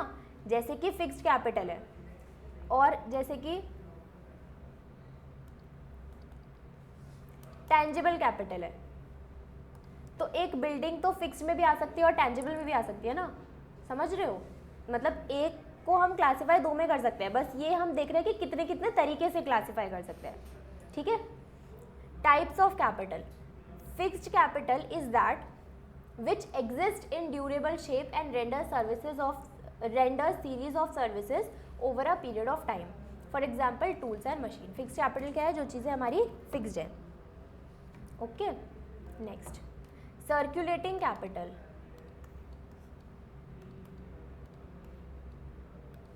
is another form of capital which perform its functions in production in a single use and is not available for further use. For example, seed, fuel, raw material, etc. तो सर्क्यूलेटिंग कैपिटल क्या होती है, जो मतलब is not available for further use. Circulating capital वो capital है जो further use के लिए, मतलब एक बार हमने यूज कर ली तो कर ली, फ्यूल एक बार यूज करा खत्म हो गया, है ना, सीड हमने लगाए खत्म हो गए, हमने रॉ मटेरियल किसी एक फिनिश गुड में लगाया खत्म हो गया। सर्कुलेटिंग कैपिटल क्या है, जो एक यूज़ के बाद फर्दर यूज़ के लिए अवेलेबल नहीं होती। जैसे कि यहाँ पर क्या था, फिक्स कैपिटल तो टूल्स तो हम बार बार यूज़ करते हैं ना, एक बार यूज़ करने से ख़त्म थोड़ी होते हैं। तो फिक्स कैपिटल जो ड्यूरेबल गुड्स होते हैं हमारे पास, जैसे कि टूल्स और मशीन्स वगैरह, और सर्कुलेटिंग कैपिटल वो वाली कैपिटल, वो जो कौन सा फंक्शन परफॉर्म करते हैं कि एक बार यूज़ हो गए तो फर्दर यूज़ के लिए नहीं रहेंगे। ठीक है, like seeds, fuel, raw material etcetera. Real capital में सारे फिजिकल गुड्स आ गए। ठीक है, अब रियल कैपिटल में लिखा है कि सारे फिजिकल गुड्स आ गए, तो अब इसका मतलब तो हम ये भी समझ सकते हैं कि इसमें फिजिकल कैपिटल भी आ गई, इसमें सर्कुलेटिंग कैपिटल भी आ गई, क्योंकि सर्कुलेटिंग कैपिटल ये चीज़ें फिजिकल गुड्स ही तो हैं। ठीक है, आगे ह्यूमन कैपिटल, हमारी ह्यूमन एबिलिटी, स्किल, हमारा लेबर। ठीक, tangible capital can be perceived by the senses, whereas intangible capital in the form of certain rights, benefit which cannot be perceived by senses. Tangible intangible का वही मतलब है जो आप समझते हैं अब तक। ठीक है, तो इसको हम टैंजिबल कैपिटल और इंटैंजिबल कैपिटल से भी डिस्टिंग्विश कर सकते हैं। टैंजिबल में हमारी सारी चीज़ें आ गई, building, plant, machinery, raw material, सब कुछ टैंजिबल में आ जाता है। इंटैंजिबल में कॉपीराइट, गुडविल, पेटेंट राइट्स, ये सब आ जाता है। इंडिविजुअल कैपिटल क्या होती है, हमारी पर्सनल प्रॉपर्टी, जो एक इंडिविजुअल जितनी कैपिटल ओन करता है वो होती है इंडिविजुअल कैपिटल।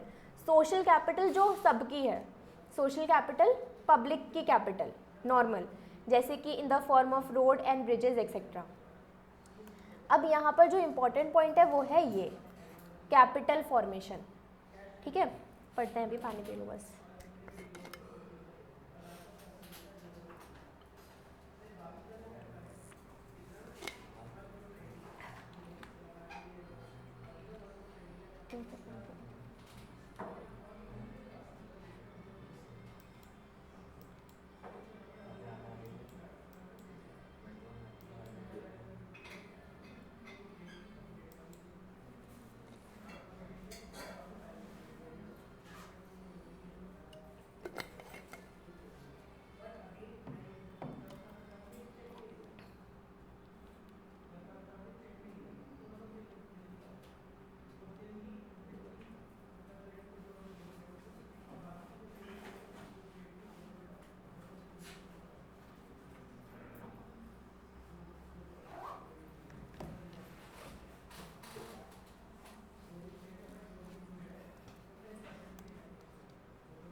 32 पेजेस हैं चैप्टर में। और हमने कितने कर लिए? हमने शायद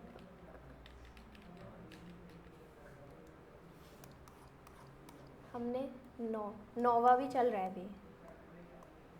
32 मतलब इंक्लूडिंग क्वेश्चन है नॉन? क्वेश्चंस इंक्लूड नहीं करके।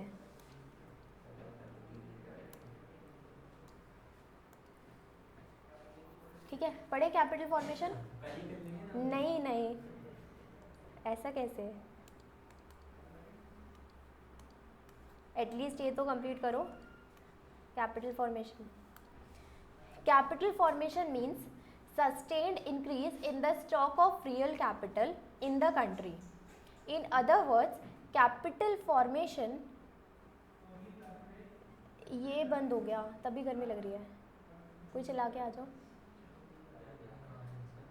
ये एग्जॉस्ट फैन वहाँ पीछे से।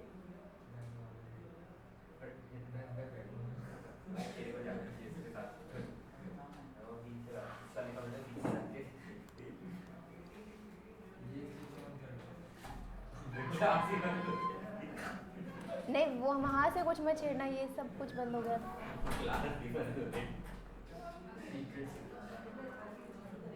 अच्छा अच्छा अच्छा, ठीक है।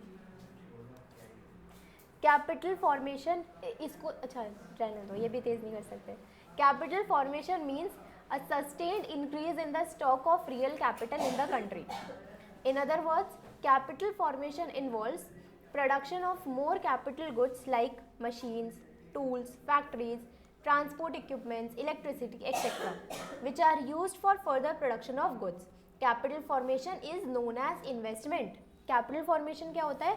ऐसे goods बनाना जो हम further production के लिए use करेंगे, जैसे कि machines, tools, factories, इन सब goods का utilization क्यों होता है? For further production of goods and services, है ना? तो कैपिटल फॉर्मेशन क्या है कि ऐसा गुड्स का प्रोडक्शन, ऐसे कैपिटल गुड्स का प्रोडक्शन जो फर्दर कैपिटल के लिए क्या होगा, फर्दर प्रोडक्शन के लिए क्या होंगे, यूज होंगे। ठीक है, तो कैपिटल फॉर्मेशन को हम क्या बोलते हैं? इन्वेस्टमेंट। हम इन्वेस्टमेंट कर रहे हैं for further production. The need for capital formation और investment is realised not merely for replacement and renovation but for creation of additional productive capacity. ये इंपॉर्टेंट लाइन है एक, यहाँ पर ये लिखा है कि कैपिटल फॉर्मेशन में वो वाली चीज़ें नहीं आती है जब आप एक मशीन को रिप्लेस कर रहे हो। ऑलरेडी हम एक मशीन को यूज़ कर रहे थे, सबने अकाउंट्स पढ़ी है, हम उस पर डेप्रिसिएशन लगाते रहते हैं। जब उसका यूज़फुल लाइफ ख़त्म हो जाता है तो मशीन को हम क्या करते हैं, रिप्लेस करते हैं। तो वो जो रिप्लेसमेंट है ना, वो कैपिटल फॉर्मेशन का पार्ट नहीं है। जब हम एक एडिशनल मशीन लेकर के आएंगे ना, वो कैपिटल फॉर्मेशन का पार्ट है। ठीक है, नीड फॉर कैपिटल फॉर्मेशन और investment is realised not merely for replacement but for creating additional productive capacity, मतलब एडिशनल ही प्रोडक्टिव कैपेसिटी को बनाना है capital formation. In order to accumulate capital goods, some current consumption has to be sacrificed and savings of current income are to be made. तो हमें capital formation करने के लिए, हमें एक नया कैपिटल गुड्स लाने के लिए हमें क्या करना पड़ता है? हमारी कंजम्पशन को हम कम करेंगे, हमारी सेविंग्स को हम इंक्रीज करेंगे, तभी तो हम नए कैपिटल गुड के लिए पैसा जमा करके हम उसको परचेज कर पाएंगे ना। समझ में आया? तो for capital good, for accumulation of capital good हम क्या कर रहे हैं? करेंट कंजम्पशन को कम कर रहे हैं, सैक्रिफाइस कर रहे हैं, और हमारी सेविंग्स को इंक्रीज कर रहे हैं। क्लियर हो गया? आप चला दो fan. Savings are also to be channelised into productive investment. और सेविंग का मतलब ये नहीं होता कि पैसे हैं लॉकर में बंद करके रखे हैं, सेविंग का मतलब वो नहीं होता।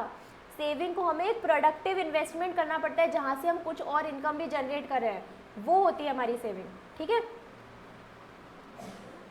The greater the extent of people are willing to abstain from present consumption, the greater the extent of saving। हम जितना हम विलिंग होंगे आज के कंजम्पशन को कट डाउन करने से, उतना ज़्यादा हम क्या कर पाएंगे? सेव कर पाएंगे। जैसे कि हमारे पास 1000 रुपये की इनकम है, 1000 रुपये आपको दिए गए 5 दिन के खर्च करने के लिए, ठीक है, तो आप उसमें से सेव करना चाहोगे तभी तो सेव कर पाओगे ना, जब आप अपने कंजम्पशन को कम करोगे, है ना। पिज़्ज़ा नहीं मंगवाओगे तभी तो सेव कर पाओगे, है ना। तो ऐसे ही होगा, willing to abstain from present consumption and the greater extent of saving and investment that the society will devote to new capital formation। अब वो जो सेविंग करी है उससे हम नया कैपिटल गुड बाय करेंगे, वही हमारा न्यू कैपिटल फॉर्मेशन होगा। If a society consumes all what it produce and save nothing, further productive capacity of economy will fall when present consumption wears out, when present capital equipment wears out। अब यहाँ पर अगर एक economy सिर्फ consumption कर लेती है, उनके पास जितनी इनकम उसका पूरा कंजम्पशन कर लिया, और सेविंग क्या होती है, ज़ीरो सेविंग्स होती है, तो फिर हम फर्दर प्रोडक्शन कैसे करेंगे। एक टाइम के बाद तो जो हमारे प्रेजेंट कैपिटल गुड्स है वो तो ख़राब हो जाएंगे ना, सब खत्म हो जाएंगे, तो हम फर्दर न्यू कैपिटल गुड्स तो नहीं खरीद पाएंगे, तो हमारी इकोनॉमी क्या हो जाएगी, फिर फॉल डाउन हो जाएगी। तो हमें सेविंग करना इम्पॉर्टेंट है, और सेविंग को भी एक प्रोडक्टिव कैपेसिटी में करना इम्पॉर्टेंट है, और फिर उस सेविंग से कैपिटल फॉर्मेशन करना इम्पॉर्टेंट है टू ग्रो अ इकोनॉमी। समझ में आ रहा है ना पूरी चेन कैसे हो रहा है। आगे production of consumer goods, it is prudent to cut down some present consumption and direct part of it making the capital goods such as tools, instrument, machines, transport facilities, plant and equipments, etc. Higher rate of capital formation will enhance production and productive capacity, increase the efficacy of production efforts, accelerate economic growth and add to opportunities for employment। ये blur हो गया।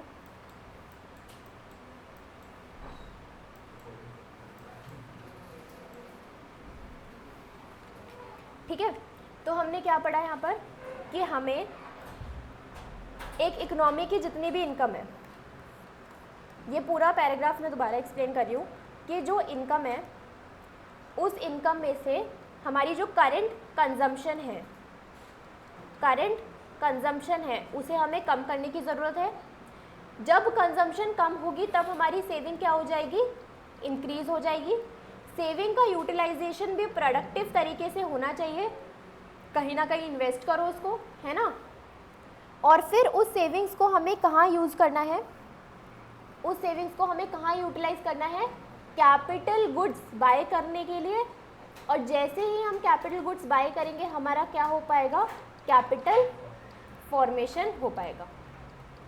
ठीक है, अगर हम ये सब काम नहीं करेंगे तो अगर हम पूरी इनकम कंजम्पशन पे ही खर्च कर देंगे और सेविंग्स हमारी ज़ीरो हो जाएगी, तो फिर हम क्या नहीं कर पाएंगे, हम कैपिटल फॉर्मेशन नहीं कर पाएंगे, हम कैपिटल गुड्स नहीं खरीद पाएंगे, और हमारी economy as a whole fall down हो जाएगी। समझ में आ गया। Stages of capital formation.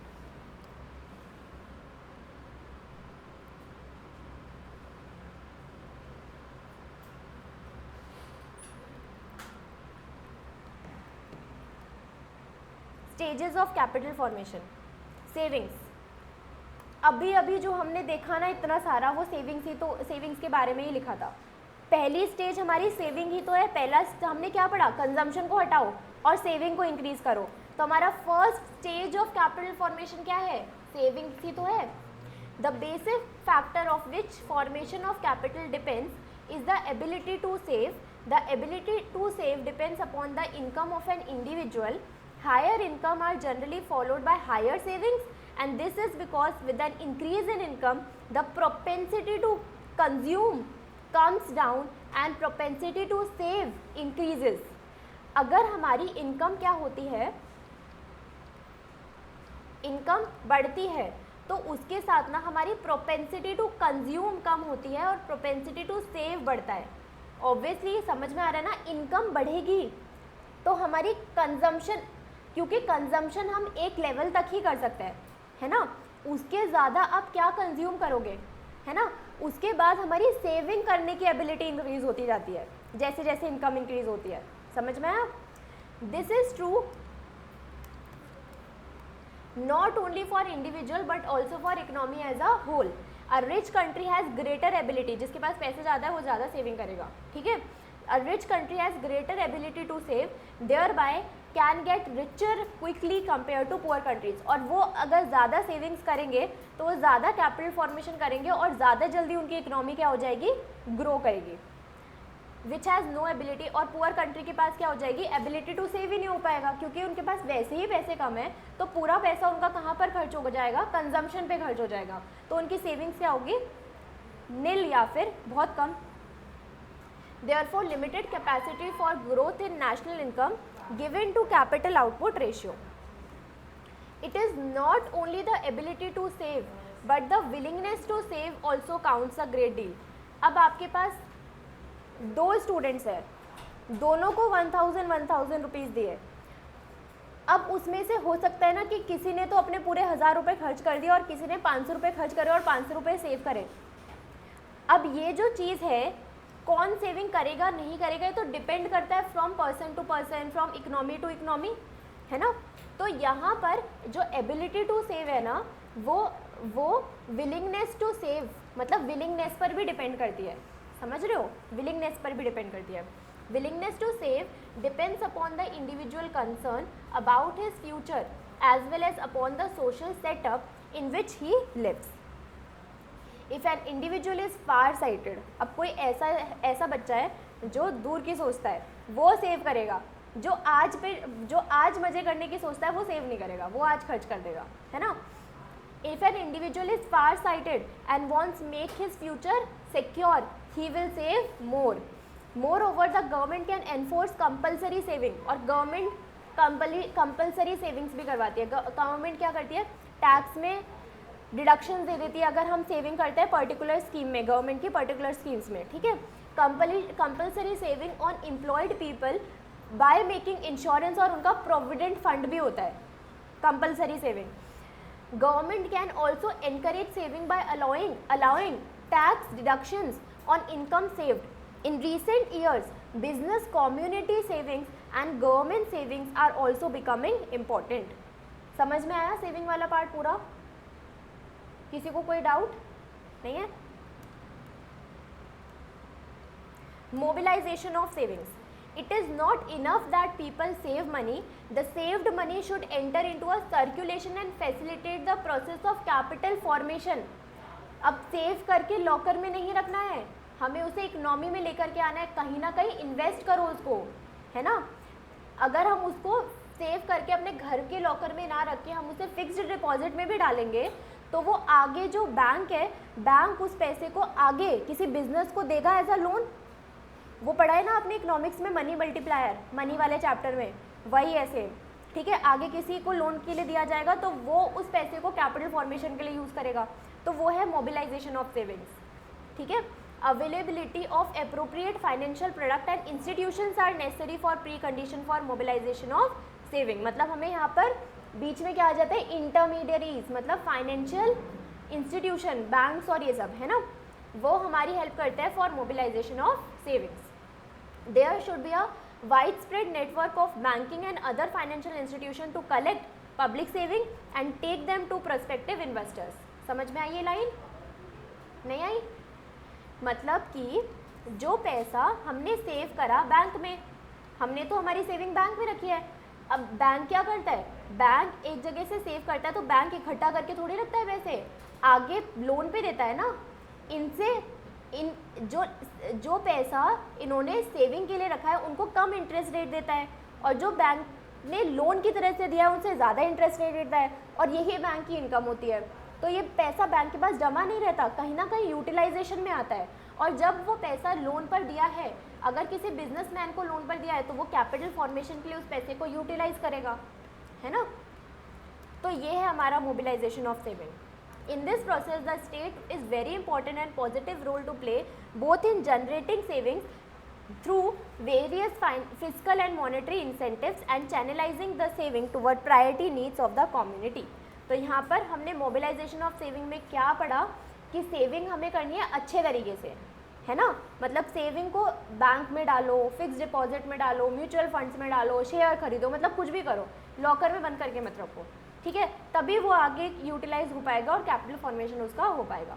यहाँ पर मेन रोल कौन प्ले करता है? बैंक्स और financial institutions. Investment, the process of capital formation gate completed only when the real saving gets completed into real capital asset.